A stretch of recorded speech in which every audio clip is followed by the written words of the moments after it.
12 U.S. presidents.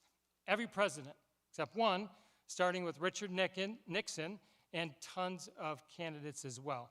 So for the presidents, that's Nixon, Kennedy, Johnson, Ford, Carter, Reagan, Bush 41, Clinton, Bush 43, Obama, and President Trump. And today we're pleased to host President Trump for his third visit to the DEC. I don't think there's another club in the United States that's got that record with presidents. Thank you. All right, that's it for me. Thanks for your support, and President Trump will join us shortly. I would ask you kindly to use professional decorum to give our guest a very polite audience like we always do, so we can get people like the President and his cabinet to come back at other times. Thanks, enjoy the show.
today. 'Cause there ain't no doubt I love this land. God bless the USA.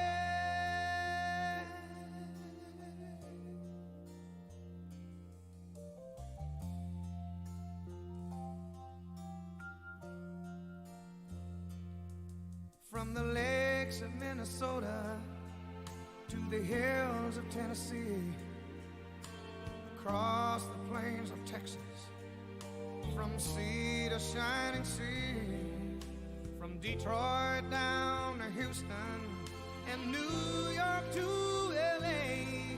Well, there's pride in every American heart, and it's time we stand and say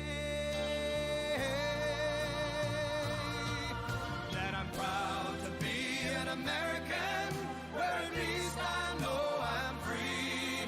And I won't forget the men who died, who gave that right to me. And I gladly stand up next to you and defend her still today.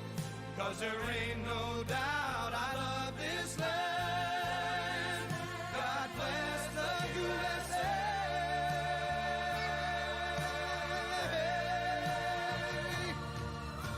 And I'm proud to be an American, where at least I know I'm free. And I won't forget the men who died, who gave that right to me. And I gladly stand up next to you and defend her still today. 'Cause there ain't no doubt I love this land. God bless the USA.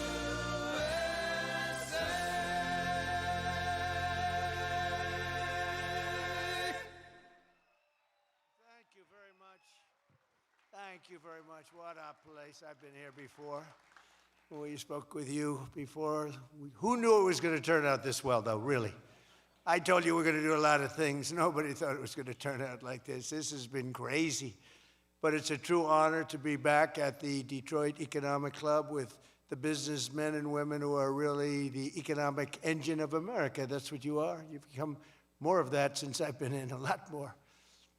Factories and plants were going to close, and now they're going 24 hours. I just left Bill Ford. He's running his plant, 150 plant, 24 hours a day, round the clock. It wasn't running that way two years ago, I can tell you.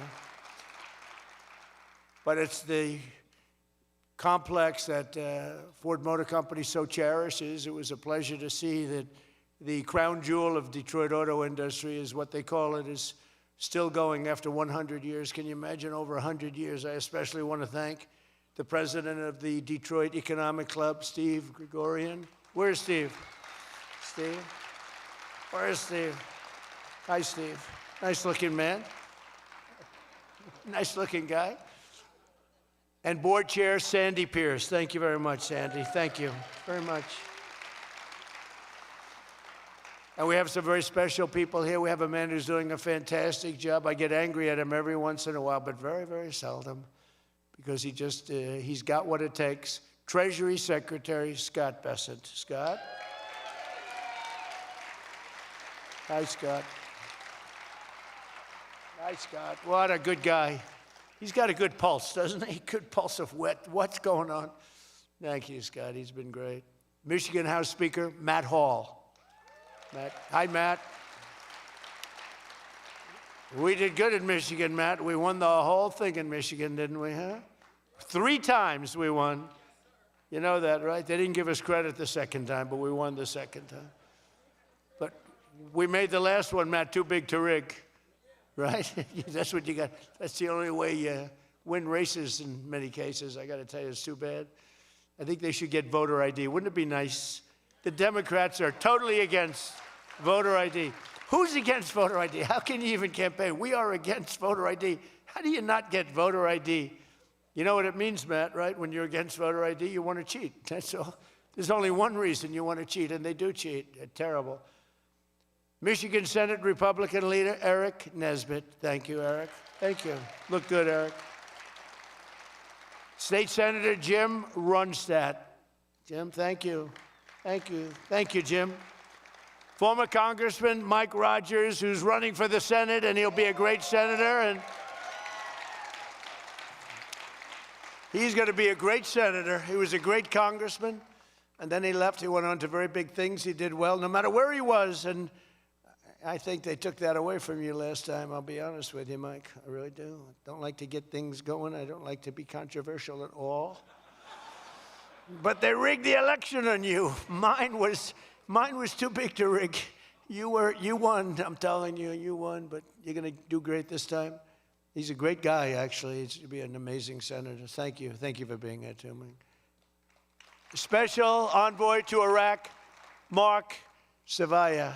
Mark. Hi, Mark. Thank you. Great job you've done. This guy, he negotiates better than anybody around. Thank you. You need it. With Iraq, you need it.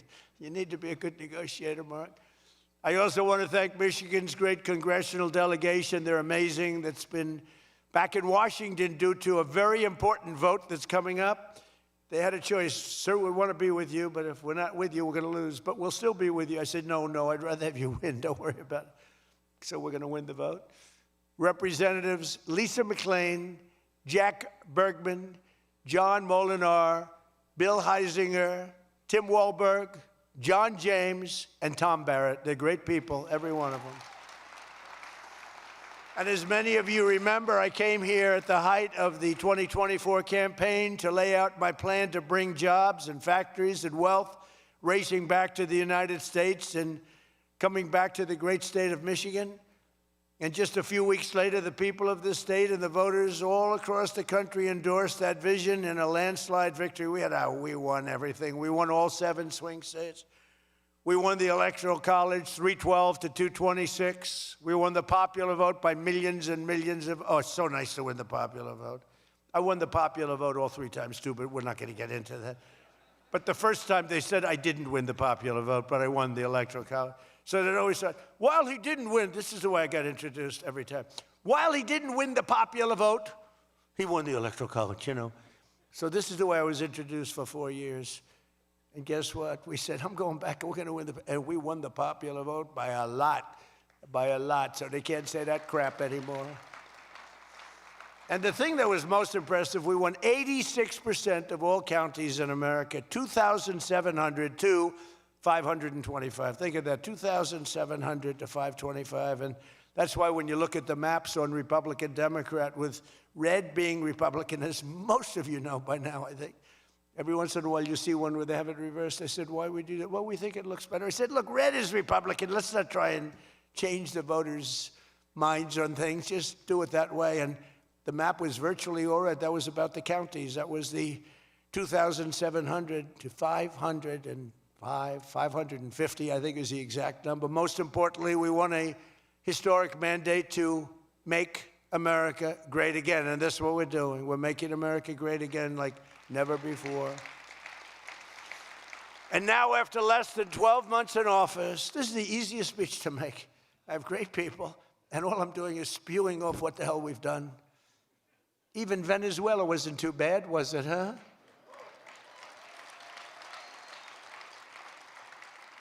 But you have people, Democrats, they say, I don't know if we should have done Venezuela, I don't know. Anybody that says that hates our country, okay? That was as flawless an attack as there has ever been. And they asked us to help them. They have 50 million barrels of oil. They said, take it. It's $5 billion. And we did. We're working with the Venezuelan people and representatives, and it's amazing. But that was an amazing situation. But we did al-Baghdadi, flawless. We did Soleimani, flawless. We did the Iran nuclear attack where we wiped out their nuclear capacity, which would have been very bad. You wouldn't have peace in the Middle East, flawless. We did them all flawless. I want to keep it going that way, too. I like flawless. Think about Jimmy Carter, the great Jimmy Carter, with the helicopters crashing, the hostages all over the place. Remember that one?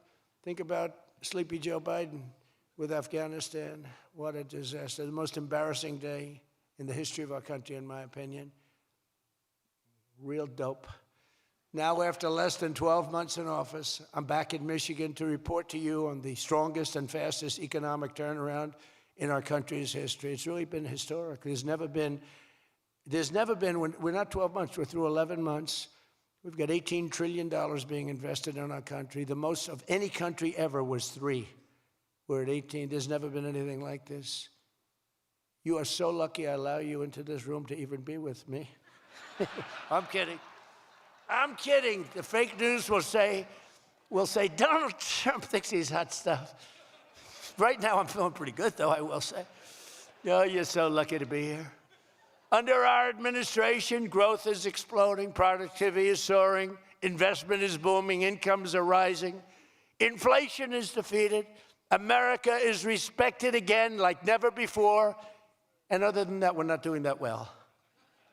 Now think of all those things I just said. Every single, inflation down, growth at an all-time high, stock market every day, 48 days in a row, 48 days during the course of 11 months, we hit a new high on the stock market, all of them. 1 year ago, we were a dead country. Now we are the hottest country anywhere in the world. That was said to me by many leaders. By almost every metric, we have quickly gone from the worst numbers on record to the best and strongest numbers, the most dynamic numbers, and an economy that is far ahead of even my optimistic. I had a very optimistic schedule, I thought. I didn't think it was, but people said it was very optimistic. Turns out to be very pessimistic compared to what we've done. But we'll go down as the greatest in history, greatest first year in history nobody's ever had, just based on the numbers, based only on the numbers, not based on me, based only on the numbers, because, you know, you get these guys like the governor of California likes to say how well he's doing. California's doing horrendously, but he says how well. We base it on numbers. There's never been numbers like this. Through 4 long years before I took office, crooked Joe Biden and his allies in Congress inflicted the economic nightmare known as stagflation. How many times have you heard the word? We hit it with Joe. We hit everything. What a disaster. Meaning low growth and high inflation. How does that work? Not good. So you have lousy growth and high inflation. In fact, it's the lowest growth ever and the worst inflation in the history of our country. That is really tantamount to not having a good 4 years, right? In other words, Sleepy Joe and the people that ran the auto pen were a complete and total disaster for our nation. They were a disaster for our nation. Had they won the election less than 1 year ago, we would have been, as I've often said, Venezuela on steroids. Now I'm Venezuela's biggest fan. We're working with them, but they came down from a very high number to a disaster, a disaster. And we would have been Venezuela on steroids, and we're bringing Venezuela back, and we're going to be great for Venezuela, great for our country. We're taking in, as I said, millions and millions of barrels of oil, and now they're coming in initially on a daily basis, 50 million, and values of over $5 billion. That's in 1 day. Just think of it, the biggest ships in the world can take 1 million barrels. The biggest ships in the world take 1 million. We have 50 million barrels. We need 50 of the biggest ships in the world just to get it out. We're bringing it in to be refined. It's an incredible feeling. It's great. Winning is a good thing. We're going to work with Venezuela. We'll make that country very strong again. We'll get oil prices down even further. We have it down at about a 6-year low, 7-year low, but we're going to get it down further. Joe Biden gave us a colossal stagflation catastrophe, but my administration's rapidly and very decisively ended that. We have quickly achieved the exact opposite of stagflation, almost no inflation and super high growth. So we have the highest growth we've ever had. Think of that. The highest growth we've ever had, and we've only been there 11 months. Think of what we can do for the rest of it. But do we have wood around here? I want to knock on a little wood. They have one little, everything's plastic nowadays. It's very tough. Now we have the greatest growth, and we have, inflation way, way down. But we inherited terrible growth, and we inherited the worst inflation in the history of our country. The fake news would say 49 years.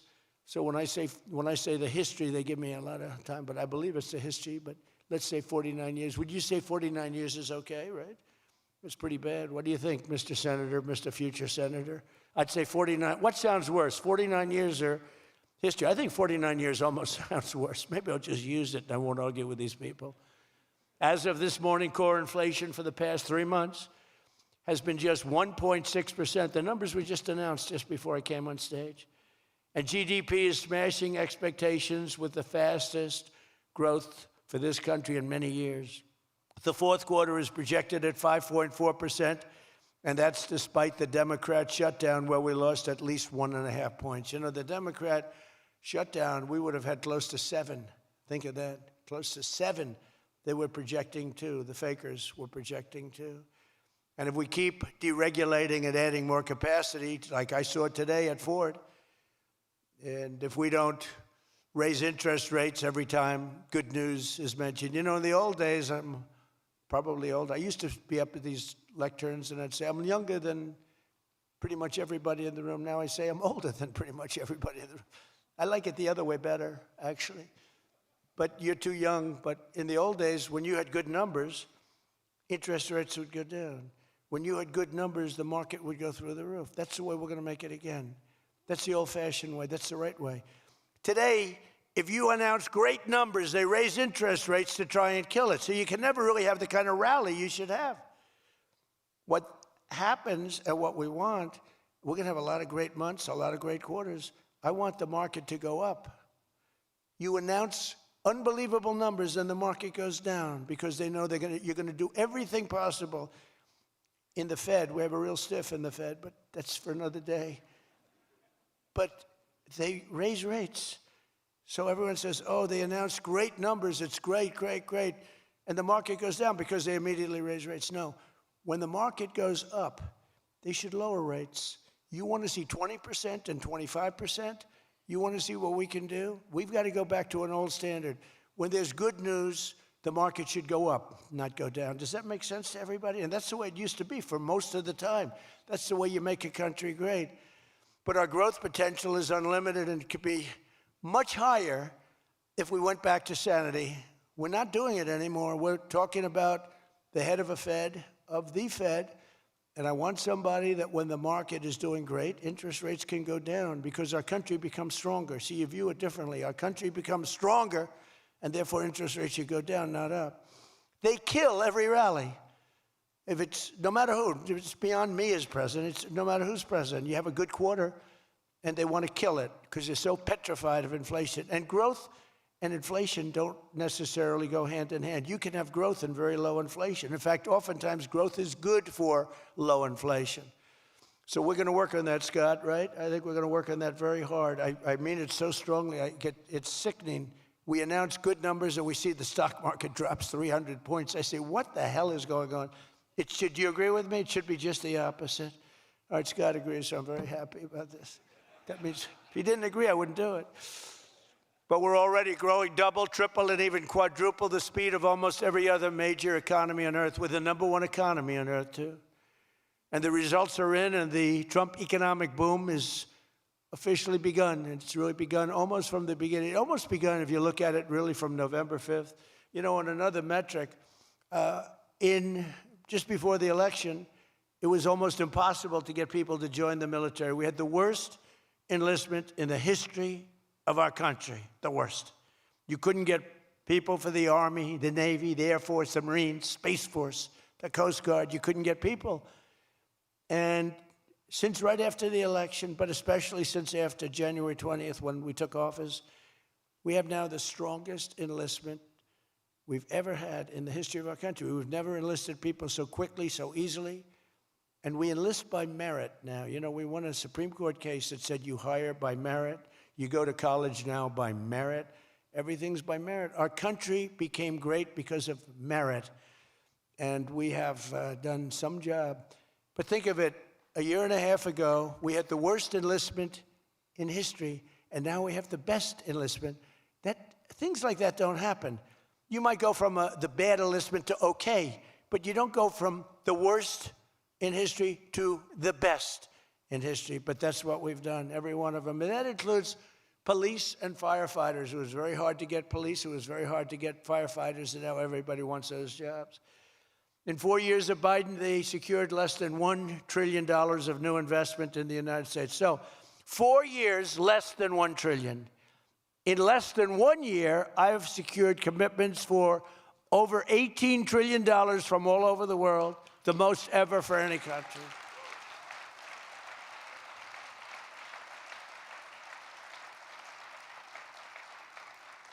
Think of that, though. They did, and I'll tell you what, had she won, it would be a disaster because you would have had people leave. You would have not had 1 trillion, you would have had 5 trillion, 10 trillion leaving the country, and your welfare would have doubled. When you look at what's going on in Minnesota, is that a disgrace? Is that a disgrace? But we'll talk about that. Under Biden, we had the highest trade deficit ever recorded, losing more than $1 trillion every single year. How about that? It was killing Michigan, and everywhere else in our country was being absolutely destroyed. But in a matter of months, largely because of tariff income and the election result, we've slashed that gaping trade deficit by, in a short period of time, 62, it just came out, 62%. People are stunned. The fake news back there, look at those cameras rocking and rolling. No, the fake news back there is, they're very upset about it, actually, but they're stunned. They can't believe it. We cut our trade deficit in actually 10 months was when the number came out. We cut it by 62%. It's going to go better than that now. The stock market is now the highest in history since the election. We've set all of those records, and I think an all-time record that's so important to me because so many people have them is boosting 401ks and retirement accounts for millions and millions of Americans, people that are in the police departments, the fire departments, people that are construction workers. A policeman came up to me recently, a nice guy guarding me. He's a perfect guy to guard me. He was a massive guy, big, strong guy. He said, "Sir, you made me look so good in front of my wife. My wife thought I was a horrible investor because every time I invested, we lost money. And we have a 401k, and I'm up like 85%. She thinks I'm Warren Buffett. She thinks I'm brilliant. She's now calling me brilliant. It makes my life much easier. I love my wife much more now. She calls me brilliant every time." I said, "Don't worry, you're going to do even better for the next 3 years." But one of the biggest reasons for this unbelievable success has been our historic use of tariffs. There was the tariff that made America strong and powerful in past generations, and then we got off it and we went to the income tax system. Great going, fellas. You know, we were the strongest in 1887, relatively speaking. That was around the McKinley time, and Teddy Roosevelt and some others, but we were really strong. It was all tariffs. And I know what happened. Some of these countries got together and they say, "Hey, convince the United States that it's no good, the tariff system is unfair to us."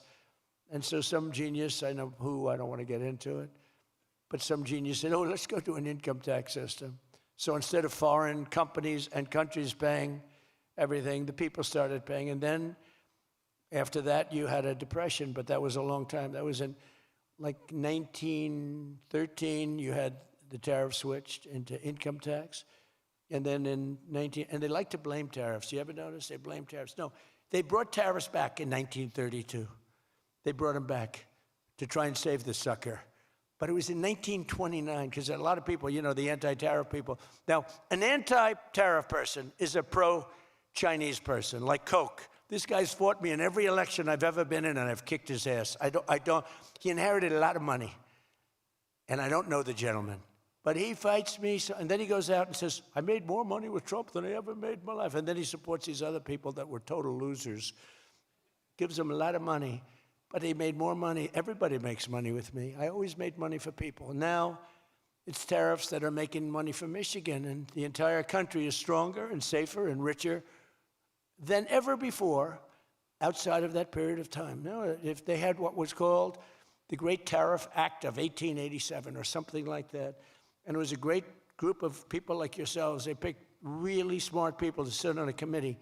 They had so much money, they didn't know what to do with it, and they wanted to have the money given away. You know, we built the Panama Canal out of tariffs. We did a lot of things. Panama Canal was the single biggest investment, relatively speaking, that this country's ever made. Would be the equivalent of trillions of dollars today.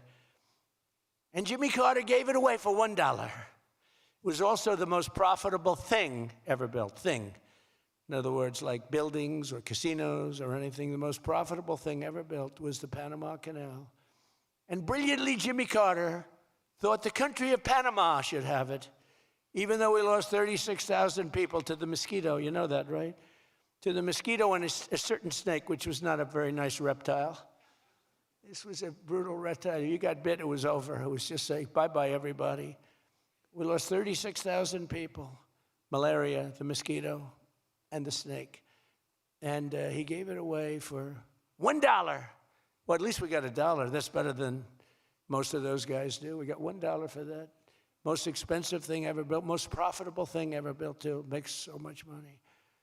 Every prediction the critics made about our tariff policy has failed to materialize. The evidence shows overwhelmingly that the tariffs are not paid by American consumers, that they're paid by foreign nations and middlemen. And Scott went over that with us before, and they're paid by middlemen. They raise the thing. Countries get involved. They pay them because otherwise they won't have companies. They won't be viable. And we're the big beneficiary. Once again, the so-called experts were 100% wrong, and Trump was right. People of Michigan were 100% right. You elected the right guy. If you had the other person, everybody, we wouldn't even be having a meeting today, probably. There'd be no meeting. The economic club would be saying, like, man, we're doing bad. It's going to be awfully tough to get people to show up. This is going to be tough, the chairman. This is going to not be a good day for us. We don't want to have, let's cancel the meeting immediately. The Trump tariffs have delivered us trillions of dollars of new investment, unprecedented new partnerships on minerals, rare earths, defense, and artificial intelligence, and historic levels of foreign military sales. You know, you have the Supreme Court now going to rule on whether or not we can use tariffs. Can you believe this? A case brought about by people that are China-centric. Foreign-centric, but China-centric. I wouldn't want it if I was China either. You know, China's one of our biggest taxpayers right now. China, would you ever believe you'd hear that? And they've been great. My relationship with President Xi has been great. But we have a group that's foreign-centric, China-centric, suing, and we'll figure something out if we don't win, but we should win. I mean, we should win. So great for national security. I ended 8 wars. Think of that, 8 wars. And without trade and tariffs, you wouldn't have been able to end any of them. But they brought hundreds of billions of dollars pouring into the United States Treasury, helped curb inflation, and helped cut the federal budget deficit by a staggering 27%. And that's only for a short period of time. The number's much bigger than that when you add in the full year. And I've told people I got into a lot of trouble because of the fake news back there. I told people, I said, tariff is my favorite word. I said, my favorite word of every word is tariff. I've loved it for 40 years. I came here many years ago. Remember, they said I didn't come here. Then they found out I did. I got an award in Detroit, in Michigan, many years ago, and still have it. They said it never happened. It did happen. Turned out I didn't notice any apology. But all I did was talk about you're losing your car industry. This was long before I ran for politics. They said you're losing.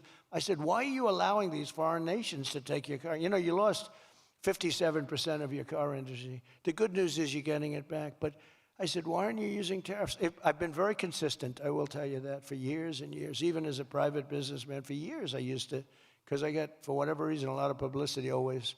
I don't know if that's good or bad, but it happens. And I talk about the importance. But I said, recently, I said, tariff is my favorite word in the whole dictionary. There's no word. And I took a lot of heat. They said, what about your wife, your children? What about religion and God? What about Jesus? So I said, all right, it's my 5th favorite word. And since then, I've been fine. They hit me hard, these people, the fake news. They were killing me over tariff. He likes tariff more than his wife, more than religion. He likes tariff more than anything. What a disgrace. So I now call it number 5, and I'm in good shape. That was a rough day. It's my favorite word, and I got killed. Every word, you know, when you go up here, you take a big chance, especially me, because I go off teleprompter about 80% of the time. But isn't it nice to have a president that can go off teleprompter? When you think? Remember the speeches Joe would make? First of all, they'd last a matter of seconds, you know. Thank you very much. You ever notice Joe would always cough before a speech? State of the Union, he gets, ah, ah, ah, ah. Ladies and gentlemen. And then it would be like very short. Although the one time they had him spruced up pretty good, remember, he was high as a kite. He was floating, he was up there way up. That was a bad speech. But, hey, he got through it, you know, he got through it. If you call it getting through, this country was so, can you imagine allowing 25 million people into our country, many of them criminals, many of them murderers? What he did to this country, what they did, because it was the people surrounding that beautiful, resolute desk. But just as I promised you that I've imposed a 25% tariff on all foreign automobiles, I'm standing up for the American auto worker like no president has ever stood up before. You know, those tariffs are keeping the foreign auto workers. Now, if they want to come in and build the plant and hire you and hire your friends and your neighbors, that's great. I love that. Let China come in, let Japan come in. They are. And they'll be building plants, but they're using our labor. U.S. auto factories are now seeing more than $70 billion of new investment. Think of that. They were leaving. They were all going. They were going in the opposite direction. Now they're pouring back. It's the greatest. Nobody's ever seen anything like it.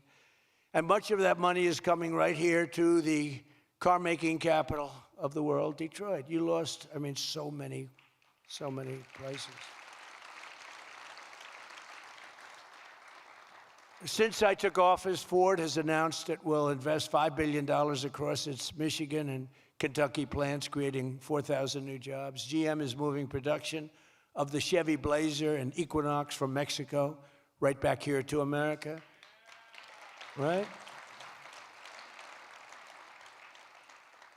Is my favorite auto worker here by any chance? You know who I'm talking about? What happens? Where's Brian? Brian, oh, I see.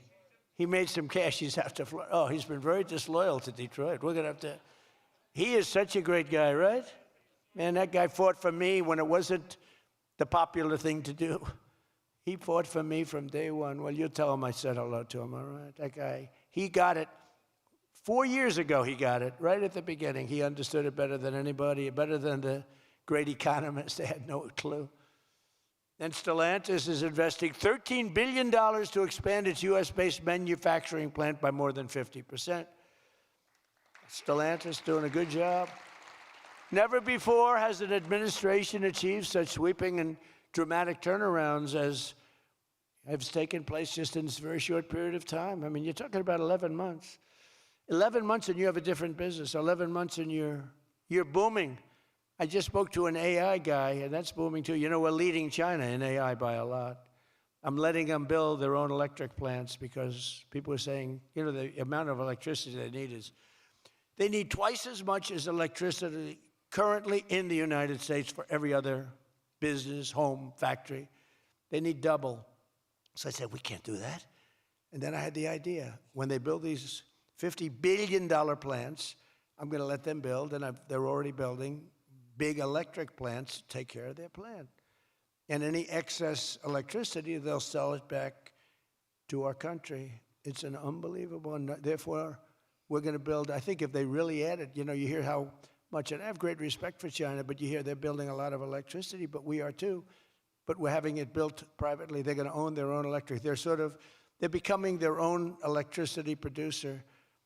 And when they heard this idea, they thought it was great, but they didn't take it seriously because they said it's too good to be true. But then they realized that I was serious. And we're getting them 2- and 3-week approvals.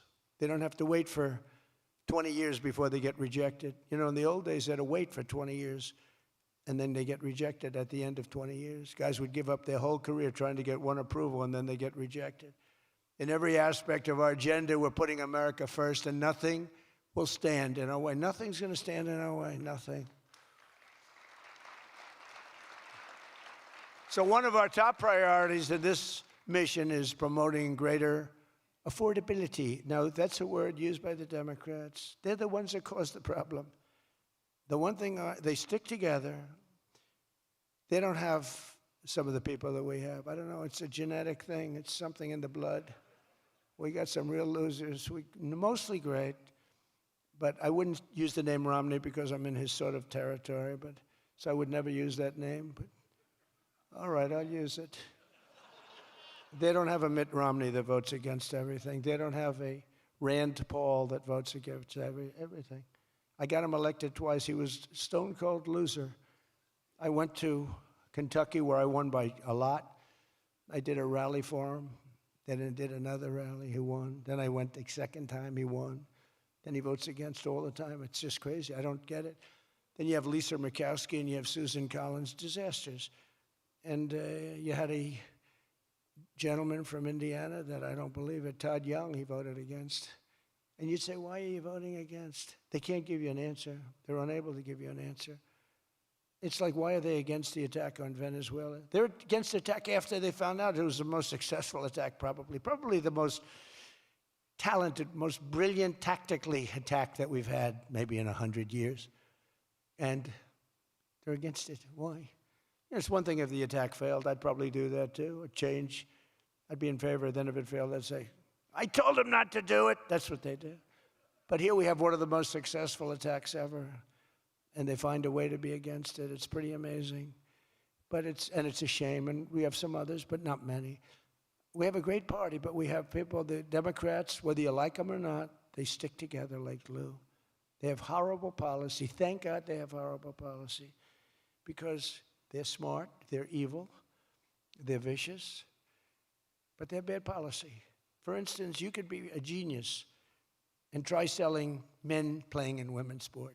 You could be a genius, try selling transgender for everybody, open borders, let the world come in, let the world's prison population come into the United States, including all of the murders, 11,888. That's what we're trying to get out of Chicago and Minnesota and these places.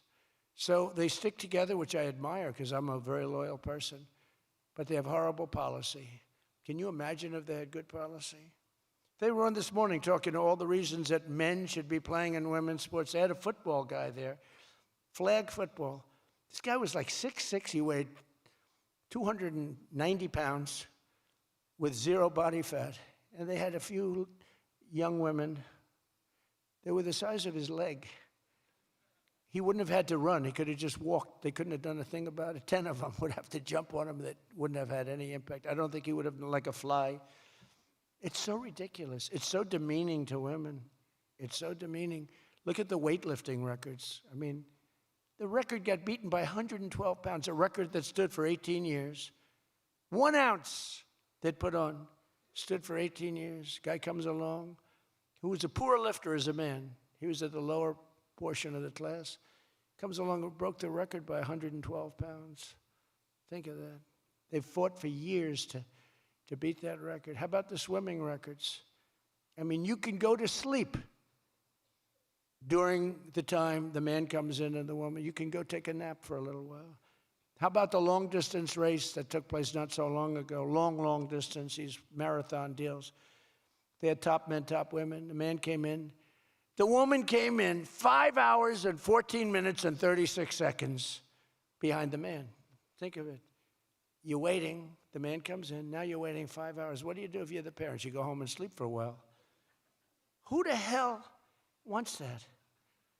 It's so demeaning to women and who are great athletes. It's so demeaning to them, and it's right now in the Supreme Court.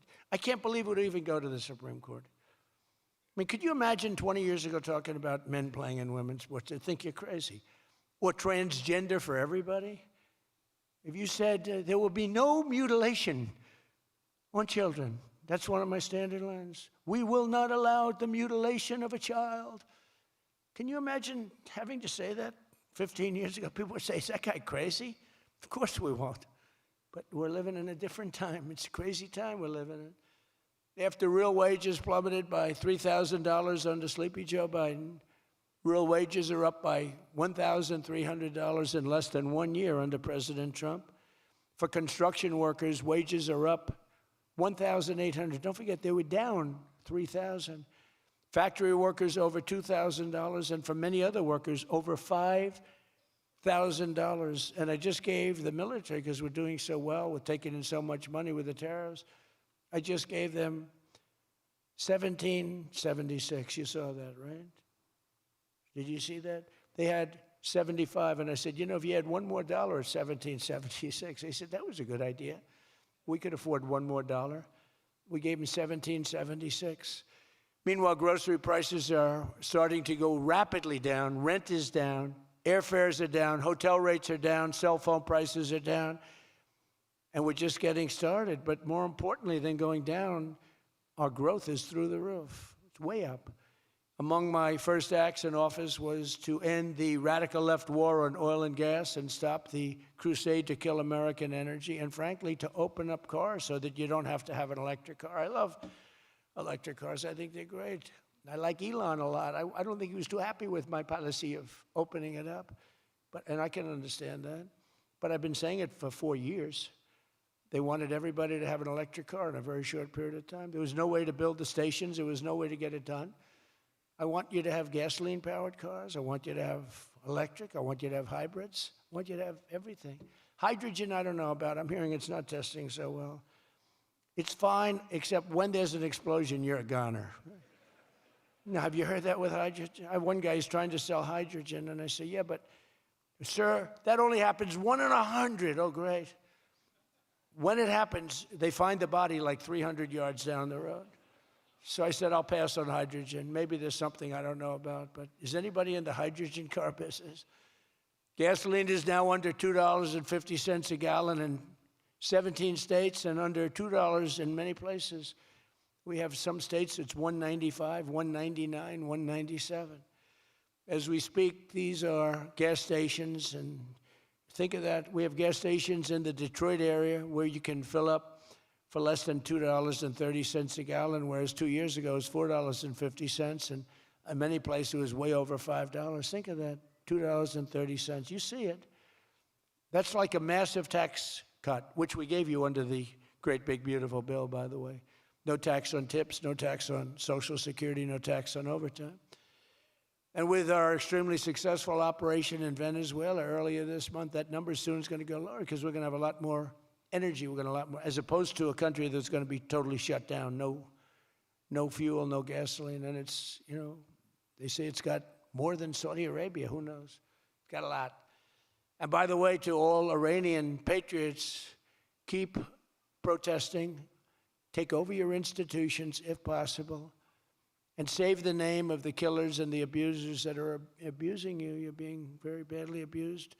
If the numbers are right now, I hear 5 different sets of numbers. I hear numbers, look, 1 death is too much. But I hear much lower numbers, and then I hear much higher numbers. But I say save their names because they'll pay a very big price. And I've canceled all meetings with the Iranian officials until the senseless killing of protesters stops. And all I say to them is help is on its way. You saw that I put tariffs on anybody doing business with Iran. Just went into effect today.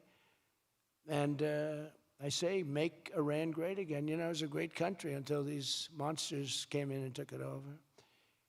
And it's all very fragile. It would have happened to us, I'm telling you.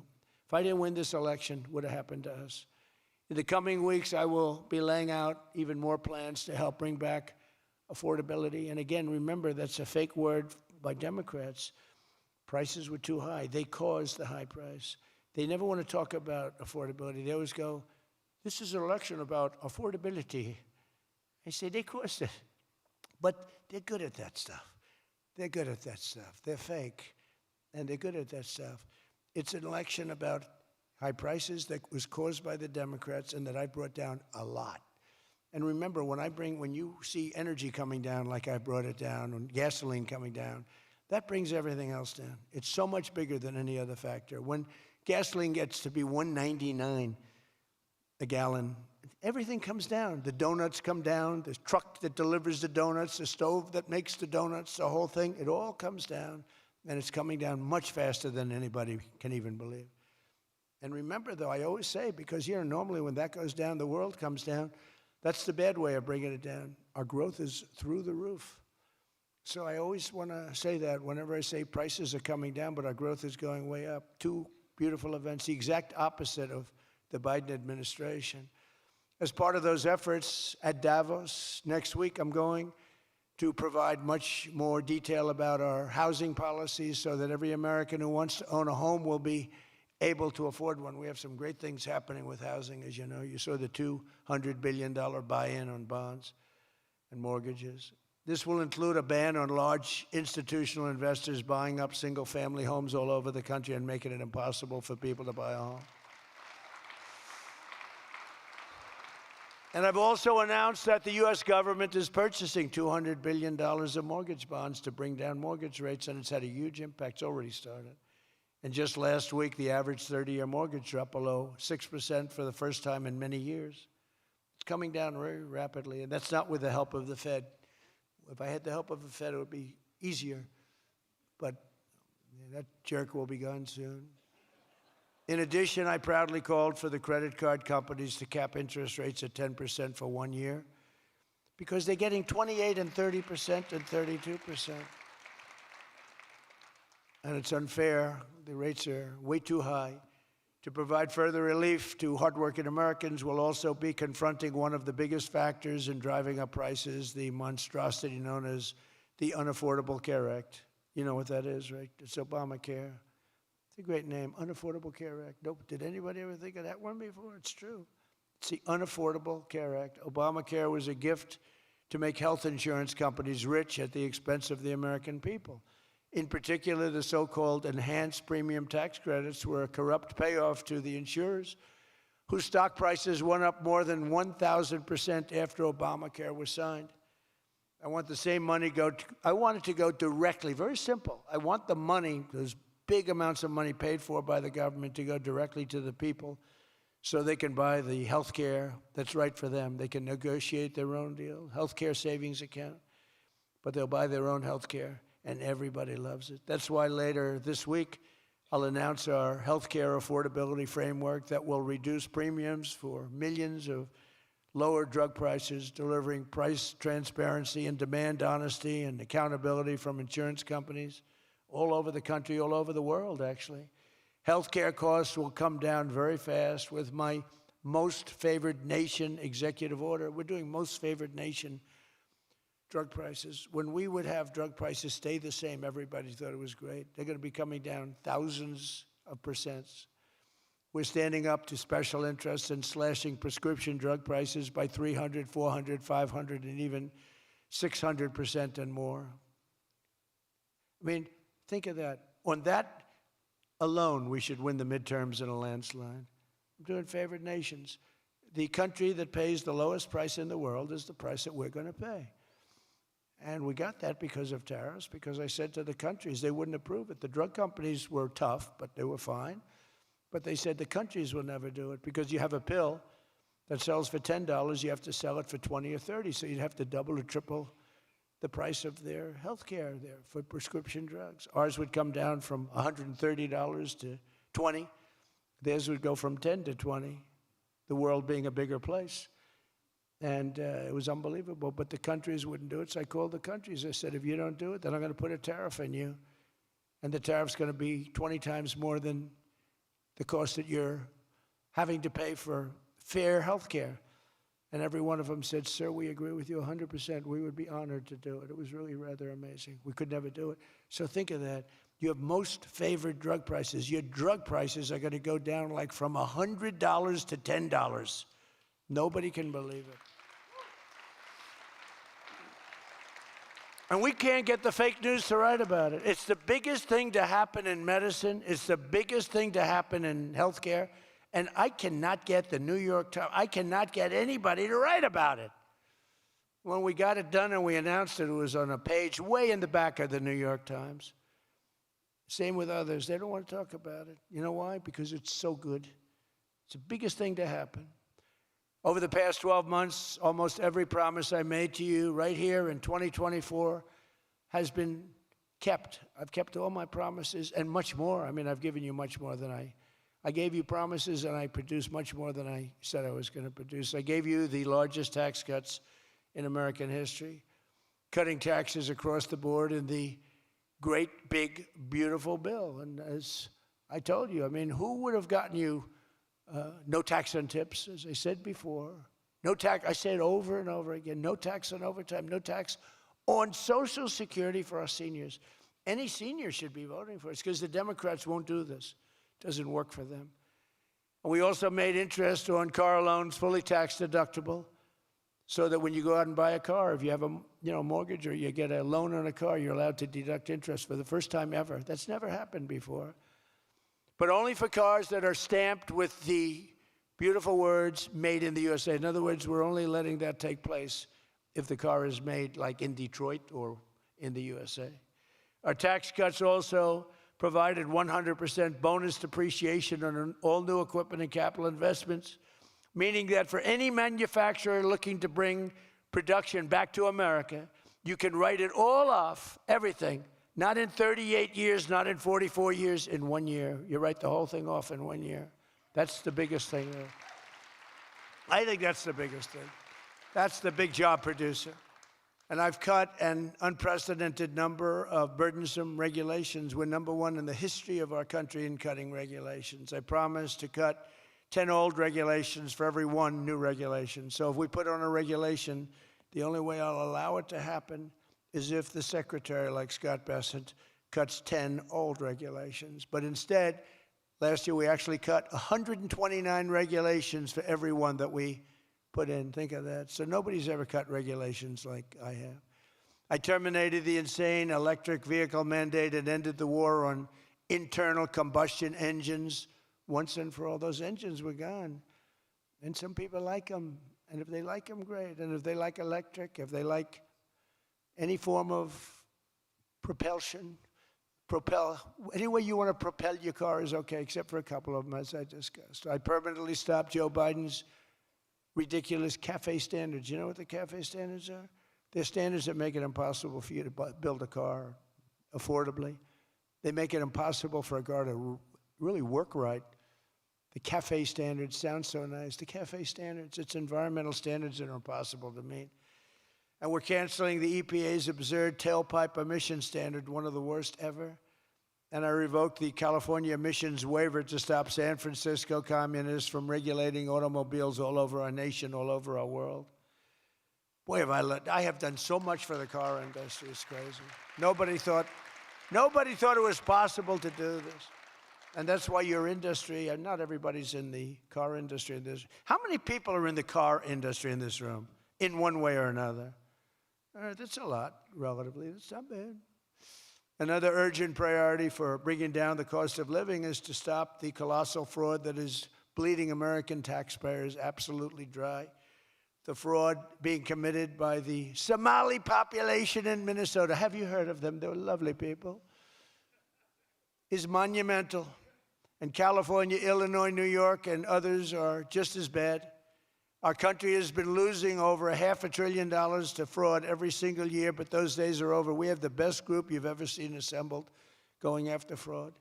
In Minnesota, we're cracking down on the Somali scams, ending the brazen and shameless theft of taxpayer dollars. Well, it's going on in Maine, too, with Somalis.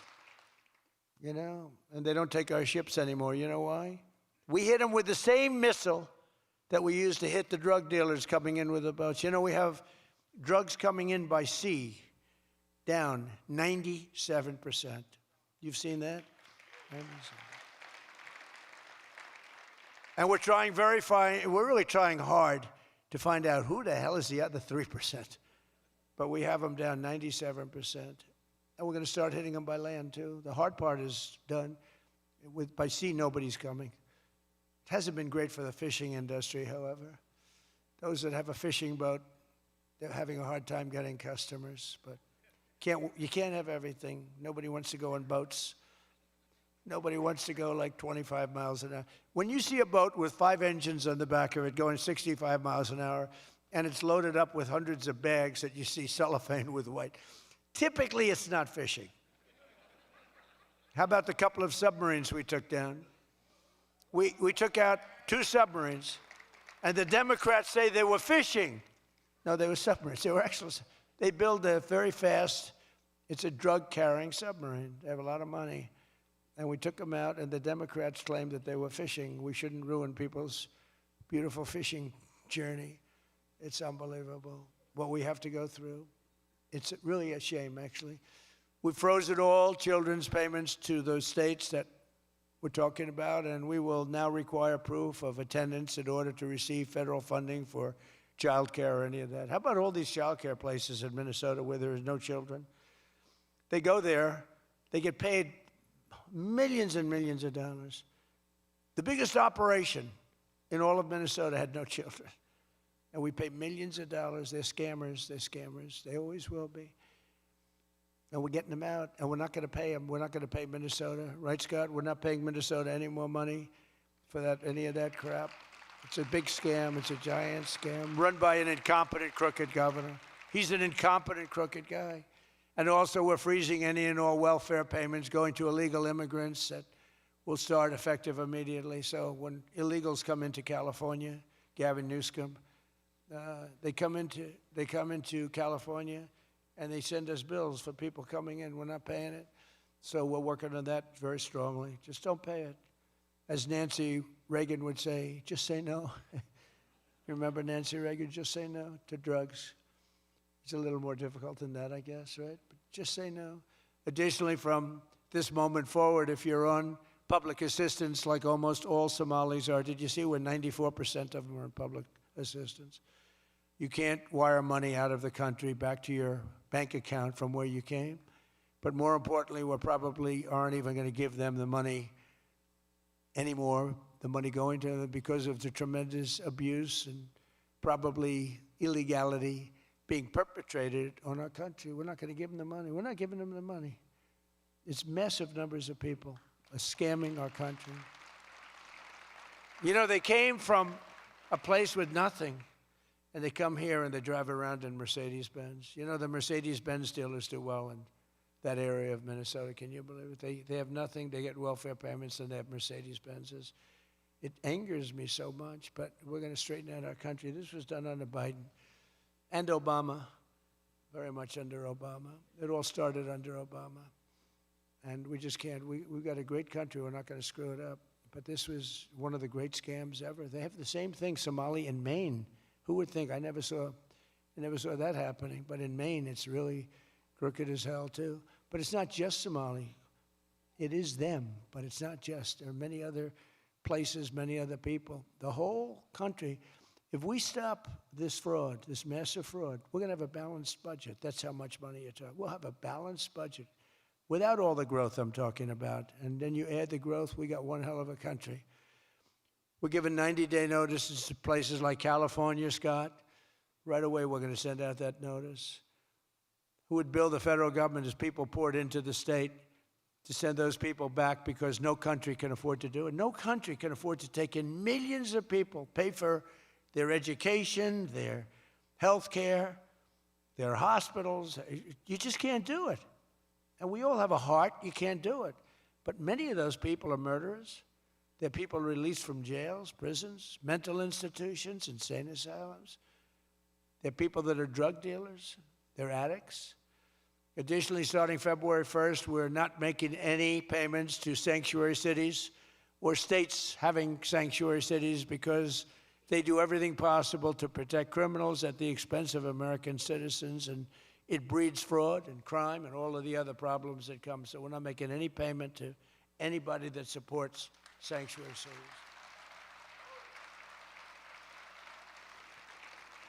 We have also suspended nearly 8,000 SBA loans, Small Business Association loans, to suspected scammers in Minnesota, of which there are many. It's a great state. It was a great state. Now it's getting destroyed by that stupid governor. What a stupid guy he is.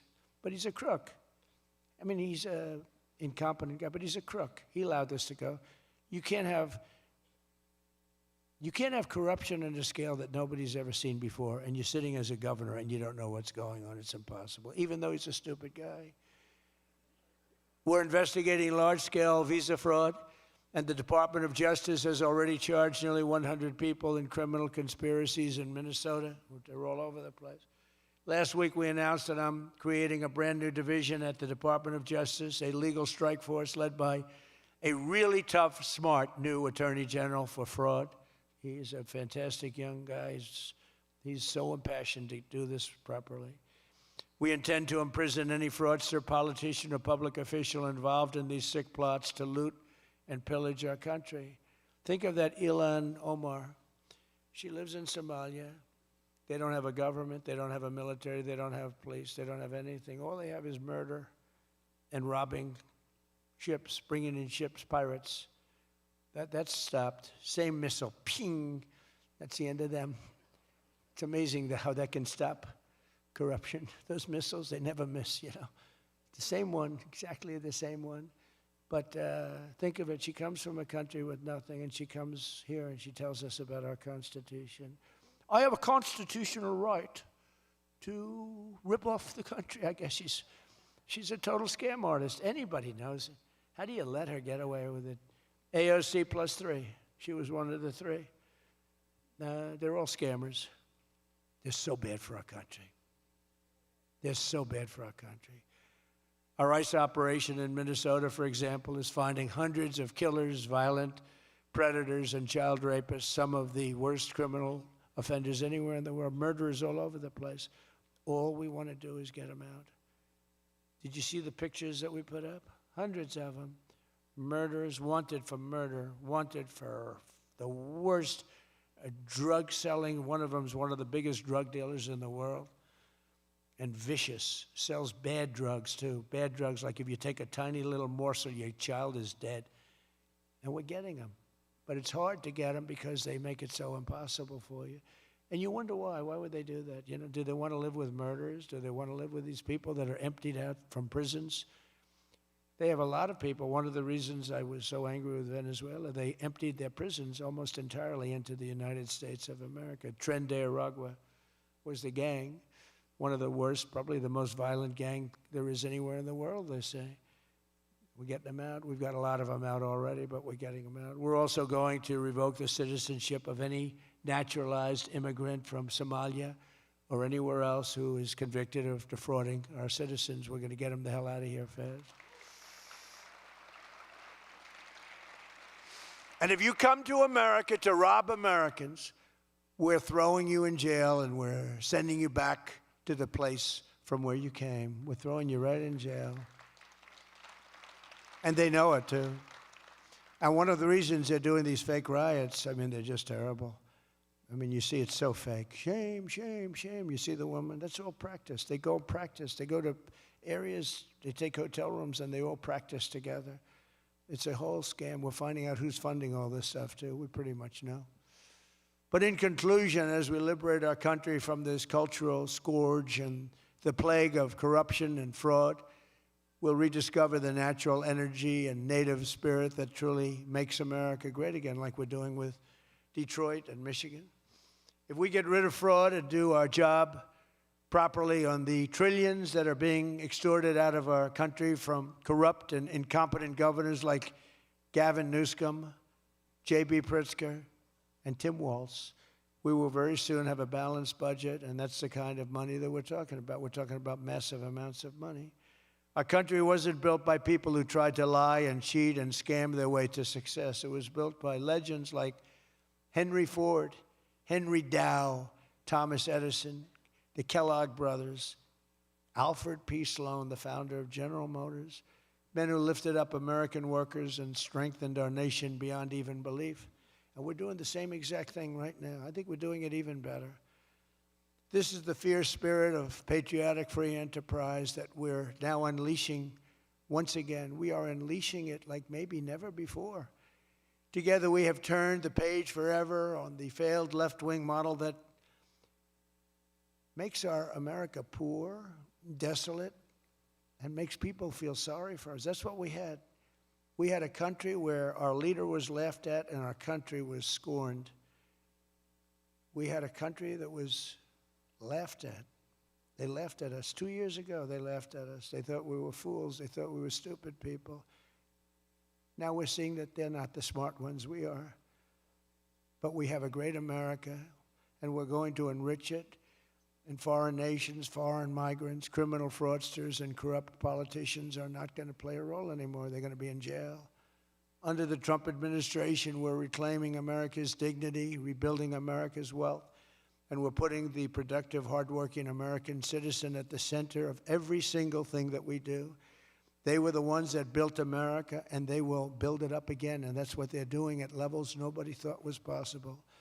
So today, after less than 1 year, our border is secure. Remember, they talked about the border, how bad? In 3 weeks, I didn't go to Congress. I said, secure our border. And they did. Remember Biden, he said, I have to get approval from Congress. Had nothing to do with Congress, had to do with respect. Our spirit is restored. Inflation is stopped. Wages are up. Prices are down. Our economy is booming like I think you'll see soon, like never before. Our military is strong and unprecedented. I rebuilt our military in my first term. Our workers are thriving and our auto industry is returning to the country where we all began and where it all began, and frankly, a country that we love. The United States is winning again, and we're rapidly making America and the great state of Michigan greater and more prosperous than ever before. I want to again thank the Detroit Economic Club. You do a fantastic job, so respected. God bless you, and God bless America. Thank you very much, everybody. Thank you.